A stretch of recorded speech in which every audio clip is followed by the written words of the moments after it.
All right, welcome back. Game debate. We got a crazy big topic today. Now, if you made it through last week's controversial episode, I'm so happy you could rejoin us. And I talked to the guys here who are still wearing the same clothes 4 weeks in a row now. I don't know what's going on with that. But Hey, so joining the panel today, the same as has been the last 3 weeks, we got Mr. Leafhouse, Mr. Will Johnson, and Mr. Nate Merritt. I'm Nick. Today's question is actually brought to us by Will. And we hate Will for this one because it's gonna take forever. It is, what is your favorite Nintendo home console ever made?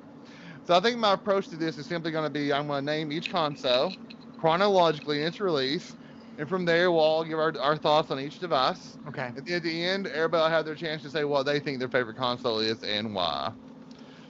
So the first console would be the NES, the old Famicom, the Nintendo Entertainment System, 8 bits of glory. Nate, what do you think about the NES? Amazing! Game changer, life changer. I probably wouldn't have been into video games had it not been for the NES, because we did have an Atari first.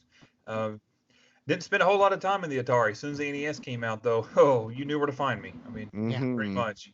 So yeah, loved it, and a lot of good games, a lot of good memories on that system. So I have nothing but love for the NES.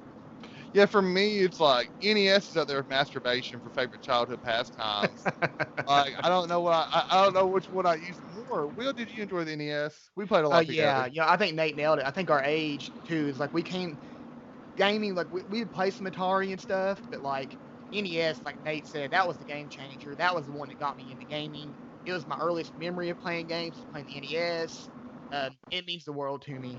It's almost like a sibling or a family member. I know it sounds really, people probably think that's silly, an object like that, but it was a companion, especially for people like with families. Like Nick and I were lucky enough to be the same age playing games together. If you're alone, to have the NES to go get away to, it is. It's a game changer. Lee, did you enjoy the old NES?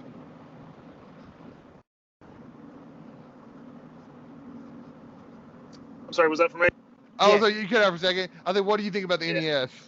Oh, man, I think the NES is just the brick foundation to a house, and it's easy to kind of forget that your house is built on bricks, like because we get all the flashbang nowadays with everything from Nintendo, but it's so important to realize that you have that strong foundation, and that's what the NES was for me as a gamer, and what it is for Nintendo as a company, man. Yeah. It's so.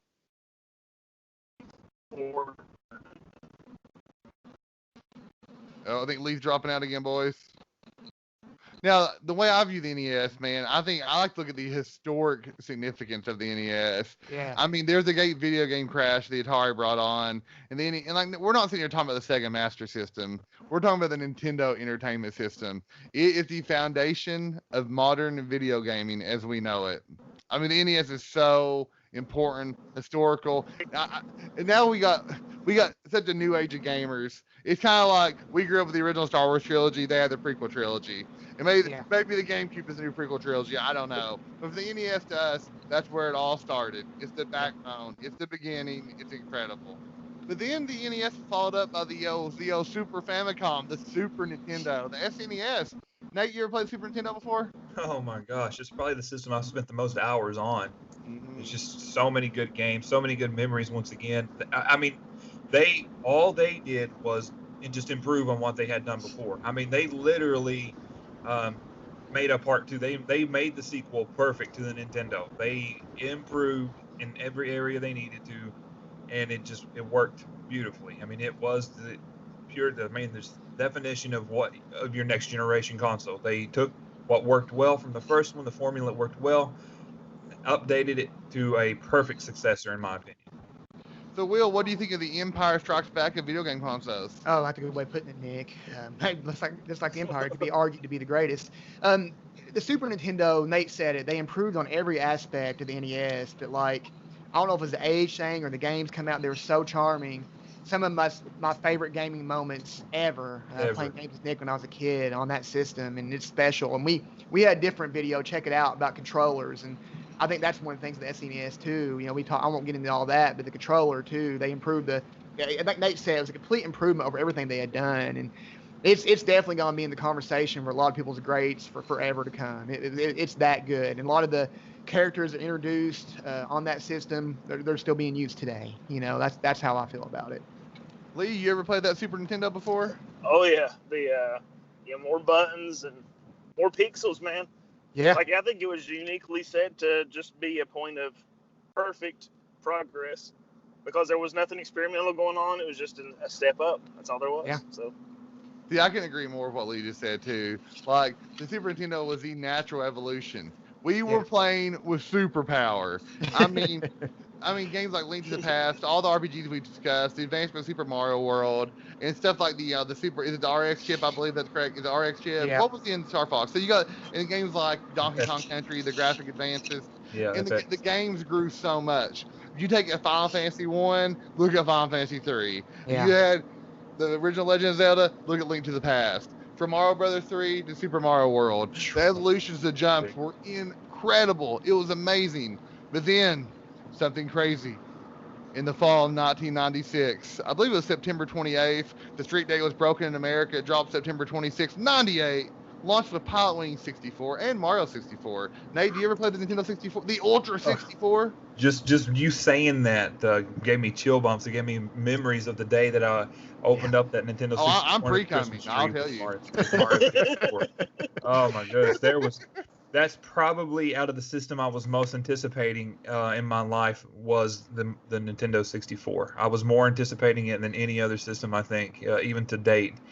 And one of the biggest reasons for that was we didn't know you needed the adapter to hook it up to your television because we didn't have a TV with AV inputs yet. I too, same way. So we opened up the Nintendo 64, had no way to hook it up. Yeah. We had to. I remember Mom and Dad, like, they just went. They had to go drive. You know, they went to get that device for us. They ended up getting groceries and all this stuff, so they had to drive half hour away just to get it for us. But the anticipation of waiting, me and my brother was dying. We could not wait. We just wanted them to pick up the little thing we needed and come back home with that thing. So it was killing us. We had this beautiful device in front of us, the Fun Machine, the Nintendo 64, the Fun Machine with Mario 64, and all we had of it was the graphics on the back of the box to go by until they got home. So it was just, the build was crazy insane for that. I loved it. Will, did you ever play that N64 thing? You know, I'll tell you guys a cool story. Nick and I, same day you said it. Nate, same thing happened to us. But there's two moments in game I can remember like being just completely blown away. I remember putting Mario 64 in that console, turning it on, and walking, like Nick said, running and then jumping. You don't forget the first time you play Mario 64. When it came out, in my mind, that was one of the most just like breathtaking, jaw-dropping moments of my life. And since then, the only thing that's matched it for me personally is coming out of the cave in Breath of the Wild. You come out. I remember just being like taken aback, like, oh my God, they did it. Yeah. And that's the thing how I felt Mario 64 as a kid. So you don't get those moments are seldom in life. You know rare. What I mean? Yeah. They're rare, and that was one of those for me. Lee, did you ever play the N64? Oh man, I'm gonna tell you, I got chills right now thinking about that. Whew. Yeah. So I remember rounding the curves or rounding the hallway and seeing the 64 being played at my neighbor's for the first time, and I was like, "This is the future." Like I was just mind boggled. And I would agree with you, Will. One of those moments are so few, and that's something I've been wanting to do some kind of video about eventually. Is just like, what are those moments for you? Future topic, Nick. That absolutely be a great one.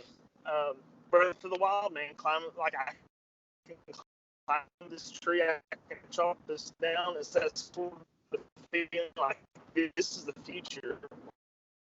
Yeah. So, nostalgia probably might hit the hardest for that one. Yeah. So it comes to the 64, boys. Gosh, I have a lot to say. I mean, I may rant here for a second on the N64. Now, I'm sure we all remember the Space World Tokyo in '96 when the N64 was first showing off. I was a big fan. I want to say, too, I know we all follow video game news regularly. I have nightly followed video game news since right before the N64 release. Even IGN was around back then. Every night at 9 p.m. was an IGN update of their website back in the day. Yeah. The N64, my God. Like, my hype for Mario 64 was high, but seeing screenshots for a game called Zelda 64 had me very excited as well. We talked about the SNES was natural progression from the NES. Yeah. This was not just progression. It was a rocket strap fucking space monkey to space. Yeah. 3D games Polygons getting big. Experimental, The yeah. first analog sticks, the first trigger button, the rumble pack, industry standards. The first ever console that had 4 controller inputs built into the system. They didn't pull a fucking Bomberman bullshit buy an adapter. It was built right in the fucking machine. It gave you a reason to buy controllers. First console that had multicolored consoles. First console to have the RAM upgrade, the actual upgradable console. Masterpiece. Mario 64 changed everything. My favorite video game print ad in history is the white page, it's a globe, and it's Mario swinging Bowser. And I forget what it says. It's something about the world's going to change forever. And you all may have forgot this. In April of '96 is when the 64 was supposed to release in America, and it got delayed to September. And I remember being so hyped because my birthday's in April, and I was like, oh my God, here it comes, holy shit. Same thing with Nate. It came with the RCA adapter. We did not have the RF adapter. I had to go back, spend $30 to get that. I remember Will had a blue controller on launch day. Do you remember that, Will? I do, yeah. The N64, my God, it changed gaming forever. The games on that, just the thing about it, Mario 64, Ocarina of Time, Majora's Mask, the beginning of the Mario Party series, Smash Brothers. Mario Kart. Mario Kart 64. All of its franchises. It was the thing about it. You had Link to the Past, then Ocarina of Time. You guys, quick, Nick, I want to add there to you. The wrestling craze got huge right around that time. That's true. Yeah. And the video games that went along with it. The guys, for time to come together that perfectly.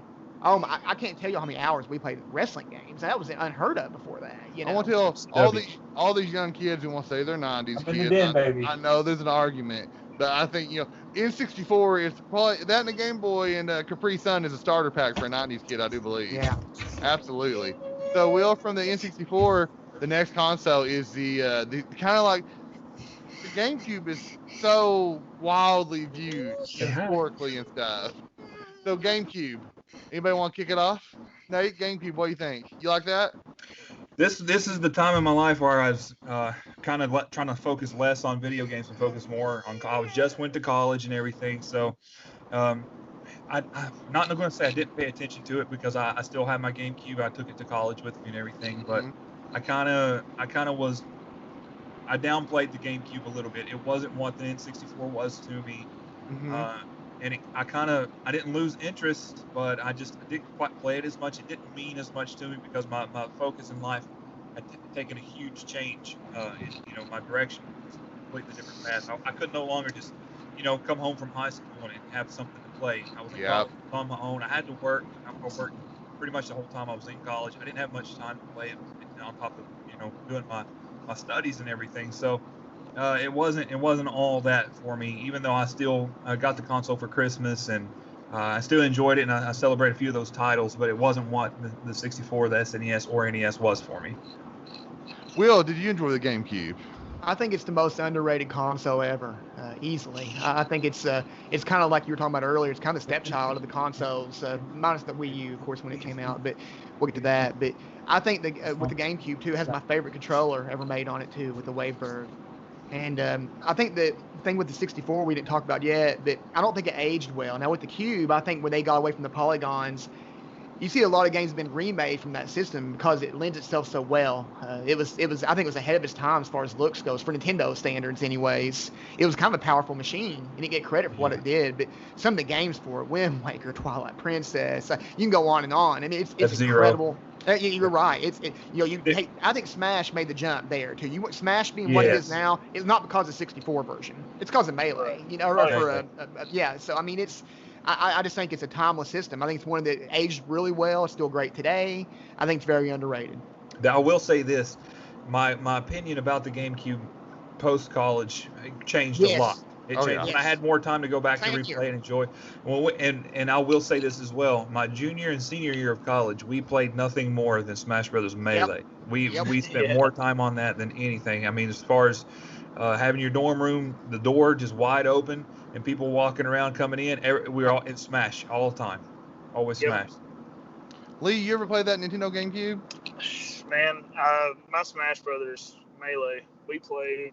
This was, the same thing with Nate. It was a turning point in my life. I was focusing more on school at the time. It was kind of like, I felt bad because it was like, letting go of a friend with Nintendo for a second. Yeah. It's like, hold on, I got something I got to do, man.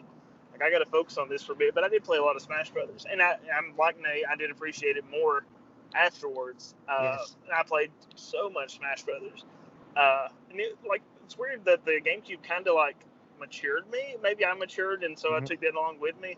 But it was like I went through a lot of stuff with it. Like I played Smash Brothers with my friends at home. I played Smash Brothers in college. I played Smash Brothers drunk. I mean, like it was sort of like when I was drinking in college and stuff like that. So it was a bad idea. Like I did a lot of stuff with Smash Brothers, and then later in life, it was like, oh, there's a lot of other cool things too for the GameCube besides just Smash Brothers. Now, I think me and we're lucky here. I think Lee and Nate actually, that they did college correctly. They finished. And that's something me and Will did not do. And I remember because this is the generation of the PS2, the Xbox, and the GameCube. Now me and Will have always been extreme loyalists, and that could be a two-way street. But we did not buy the Xbox. We had a PS2, but we're like, you know what? Screw Xbox, Nintendo for life. Yeah. So we were all about the Cube out of the gate.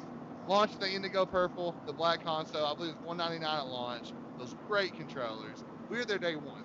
Now, GameCube is funny because at this point in time, it's the first console of Nintendo console to not launch with a Mario game.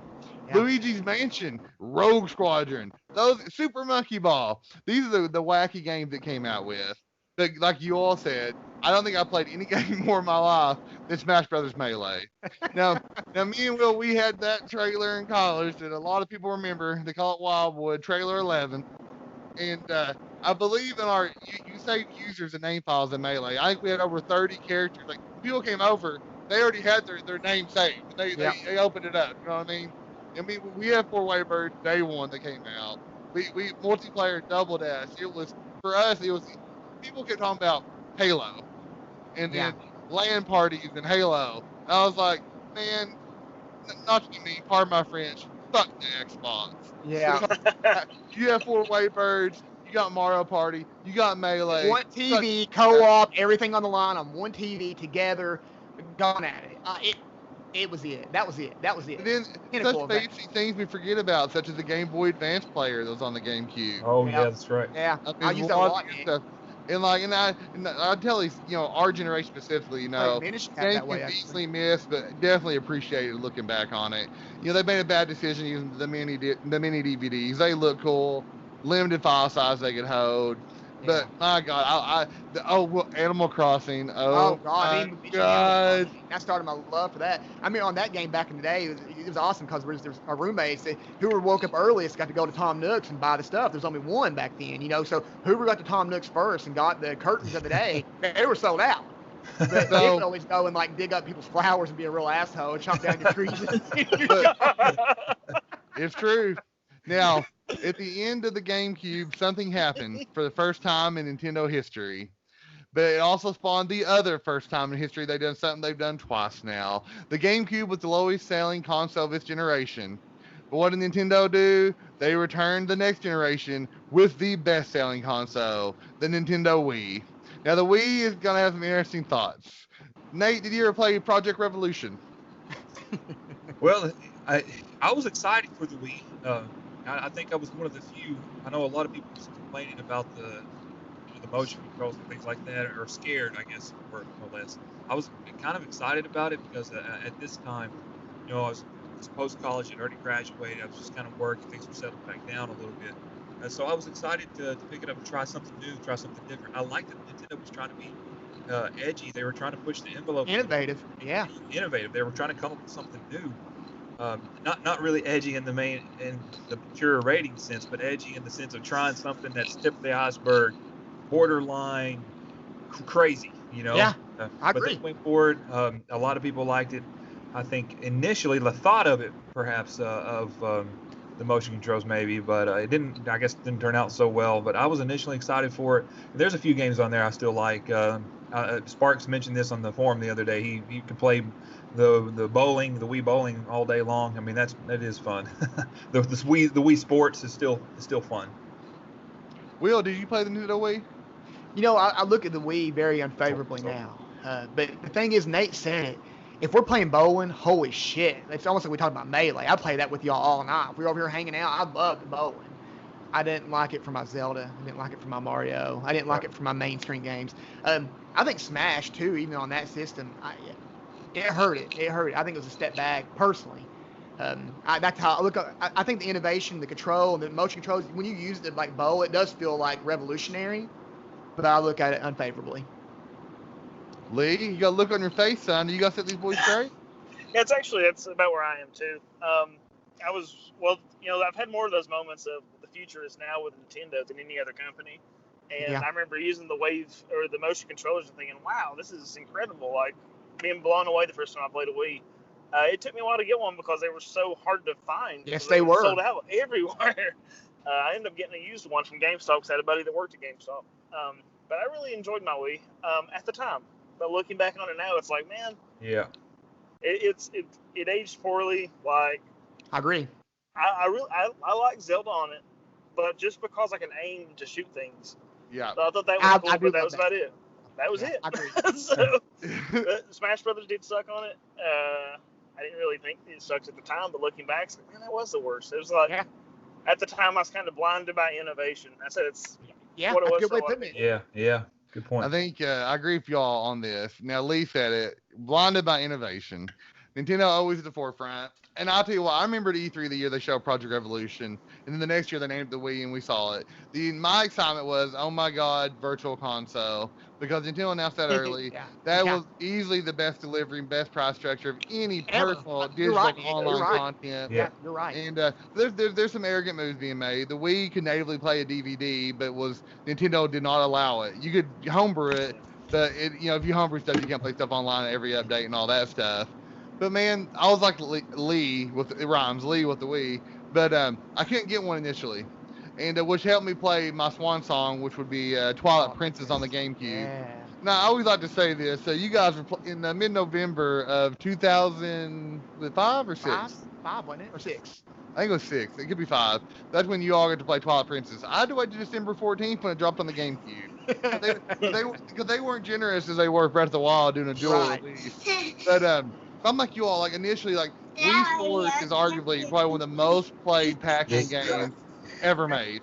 Yeah. But you gotta look at the install base of the Wii. Let me drop a stat on you all. Does anybody know how many copies of Mario Kart Wii were sold? Gosh, 50 million? 20 million? As of March 31st, I have it pulled up here. Mario Kart Wii is the best-selling racing video game of all time.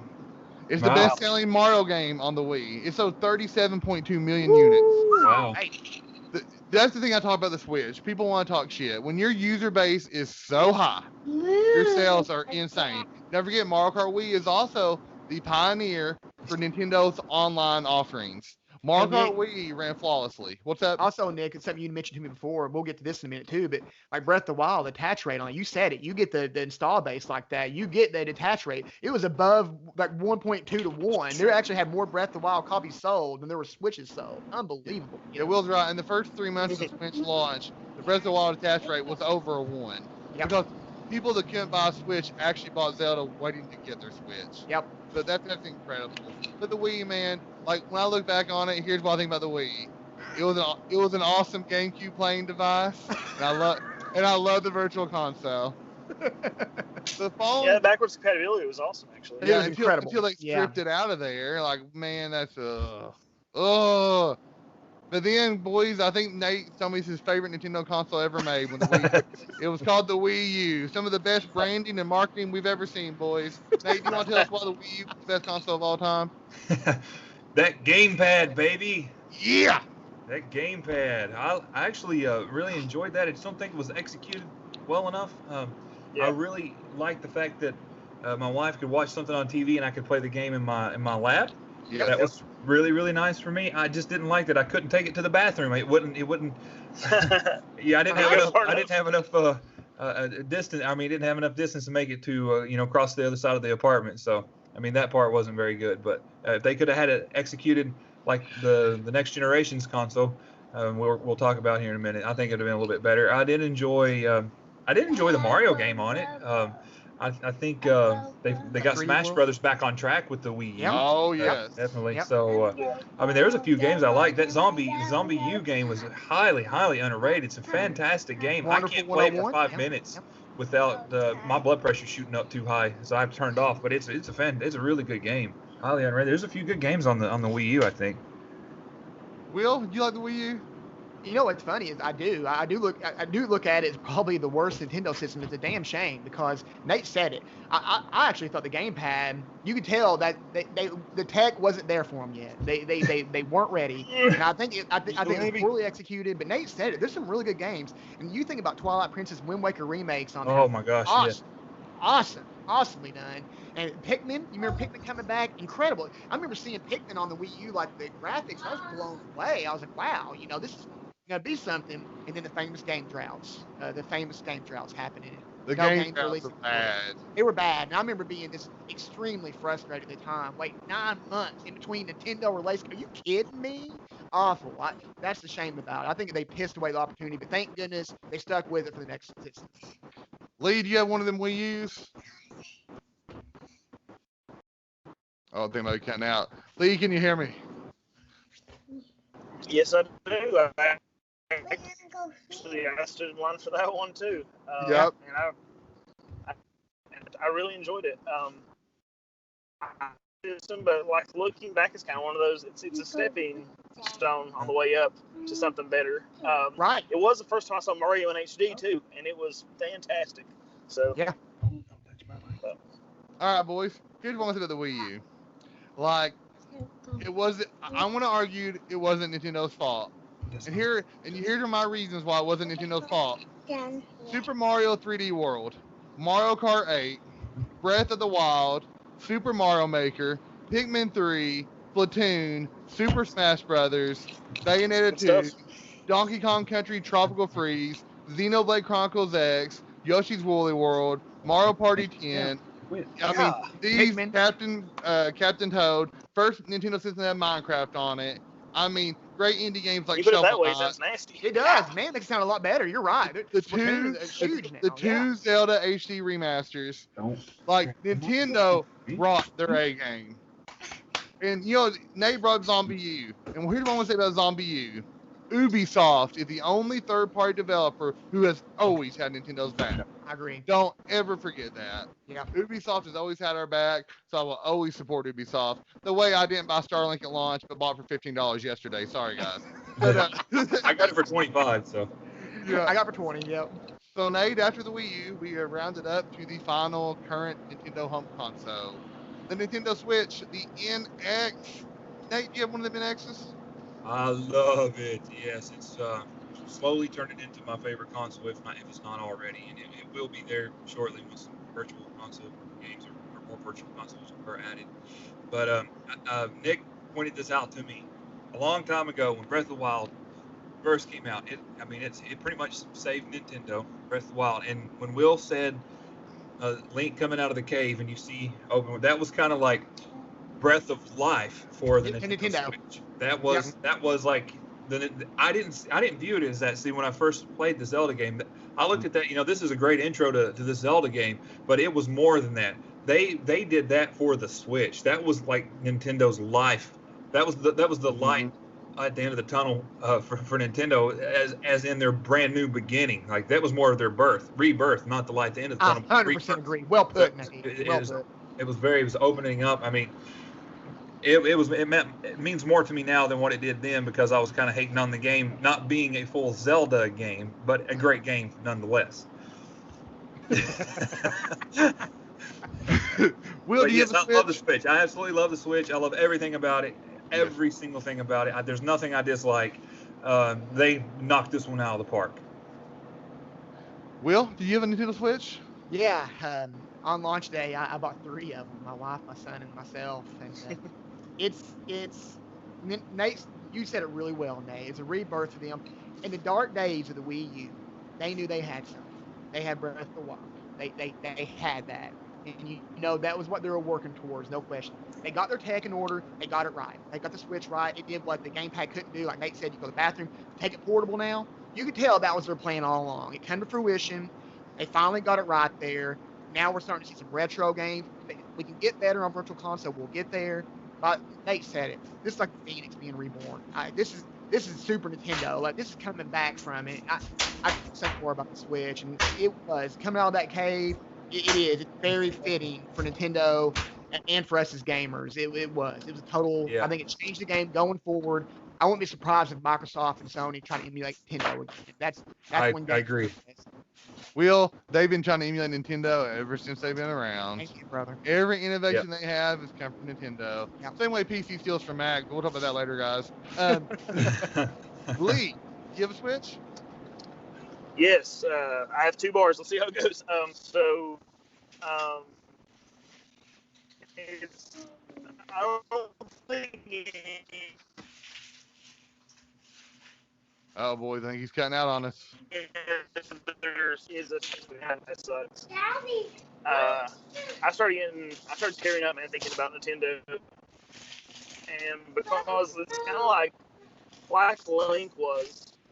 Nintendo was kind of asleep for a while in Breath of the Wild. Yes, He sir. was kind of dormant. Like Nintendo, there was issues, and so when he came out, man, welcome back, Yes, welcome back, sir. Link, welcome back, Nintendo. That's epic. Yeah, that's epic. Yeah, the Nintendo Switch, we'll never forget March 3rd, 2017, the day that will live in infamy. We got pretty much the 360 PS3/PS4, Xbox One. They're essentially the same console. Oh, look, Lee, We dropped Bosley. We lost Lee without the connection issue. But that's no problem, though, because he gave his thoughts on the Switch. Yep. I'm going to roll into my thoughts on the Switch. So that March 3rd, 2017, day that will live in infamy. I mean, what can I say, man? Nintendo, and the thing about the Switch is it had a very extremely weak launch. Outside of Breath of the Wild, like there wasn't a whole lot there. But my thing about Nintendo is look at that first party lineup that Switch has. Yeah. Massive third party support. The indie Dream Machine. Yeah. There are over 2,400 games on the Switch. It's been out for 2.5 years. Last month, and in fact, this entire year is outsold the Xbox and PlayStation. And I know there's arguments those consoles have been out, but Yeah. don't forget the simple fact: the Switch is currently the fastest-selling console of all time. Its Yeah. current rate, no system in 2.5 years has sold what is sold. Yeah. The Xbox One has only been out for 6 years. The Switch in 2.5 years has almost surpassed it already. Yeah. And It will by Christmas, what I heard. So, man, Nintendo for life. Viva la Nintendo. I love my Switch. Oh, my God. And we got shit like Metroid Prime 4 coming. Breath of the Wild 2 coming. Luigi's Mansion 3. Do I need to go on? No. Animal Crap. Crossing. Yeah, Pokemon. Yeah. I mean, But boys, now it's time for the final chapter. We all now our favorite Nintendo console of all time. Nate, what's your favorite Nintendo console ever made? Oh, well, what are we defining it by? Do we define it by how many good games are on the console? Do we define it by what's nostalgic to us? or- Personal preference. personal preference. Yeah, you're personal all timer. So I actually had the couple of images that Nick has shared on the forum the past couple of days, the classic N64 games and the classic GameCube games, looking through these games to decide what I really like the best out of these systems. And of course with the SNES and NES Classic, I can look at those games, and I guess I'm gonna have to go back to what I spent the most time on. I mean, what I would daydream about in school, coming home to play. What I could not wait to get up the next morning. I would set my alarm at 6 o'clock in the morning, and some days just so I could have extra time to play the game.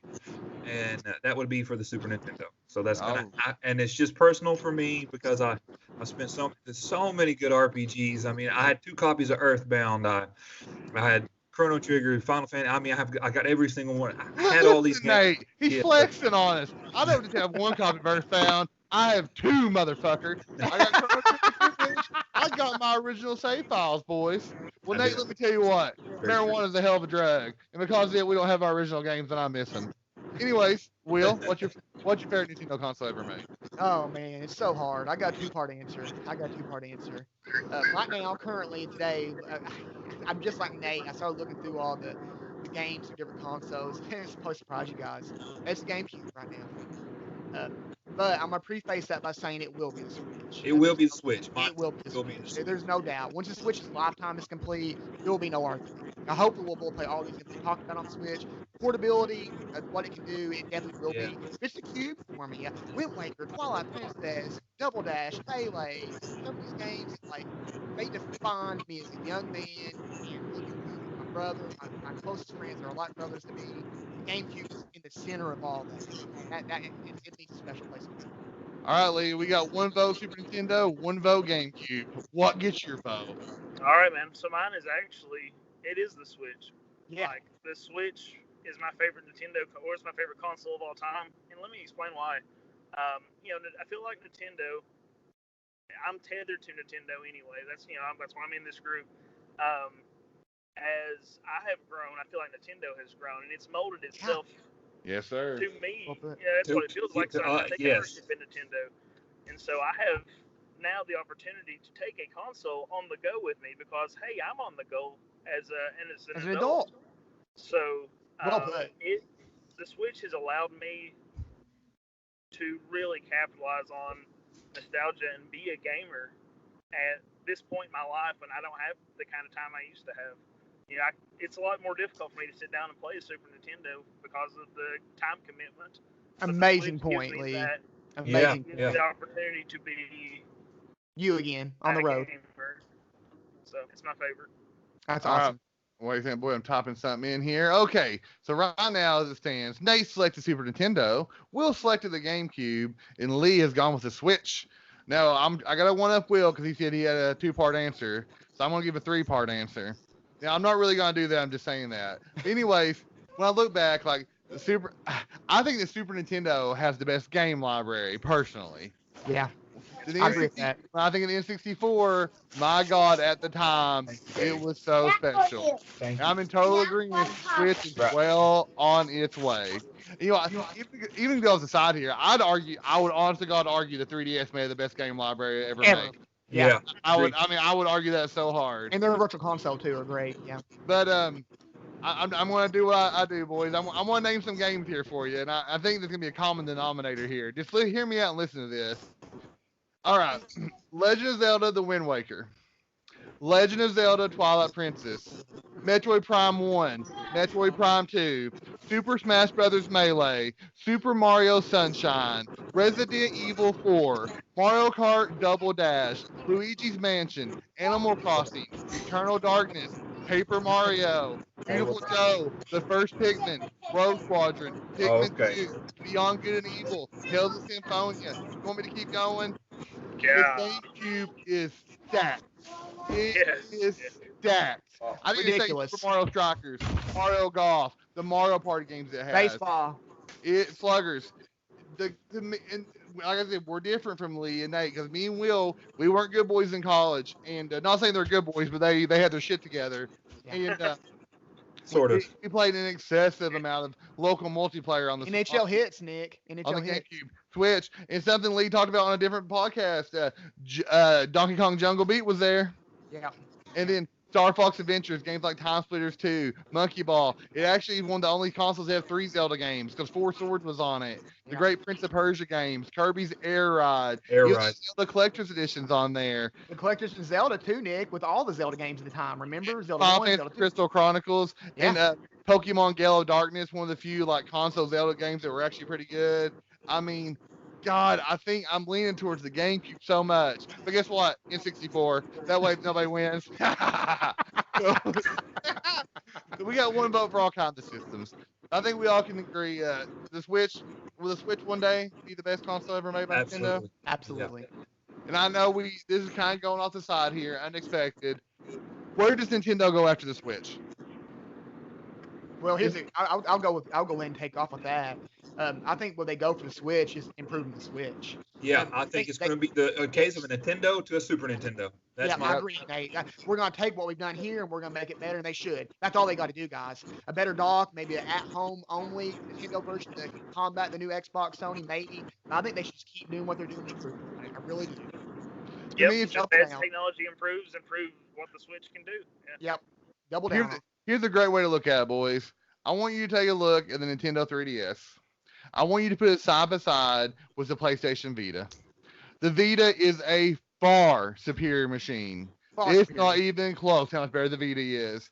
And the 3DS absolutely fucking murdered that console. Murdered it. You know why? Because Okay. Nintendo makes the best video games on Best games. earth. I get sick about hearing about Hideo Kojima and these other developers. He can't fucking hold Shigeru Miyamoto's dick. We got guys like we got Sakurai, we got Aonuma. The Iwata, developers God that rest him. Nintendo has, their young guns are coming up now. Yeah. I mean, the Miyamoto handed off the Zelda series. The Mario series will be made by different guys. The Yeah. young guys making Splatoon. Nick pointed this out to me, guys. I don't know if you knew this or not. The team that does Splatoon is doing Animal Crossing, and they're coming back to Splatoon after that. Holy shit, that's amazing, you know? Those are young guys. This is a young team, you know?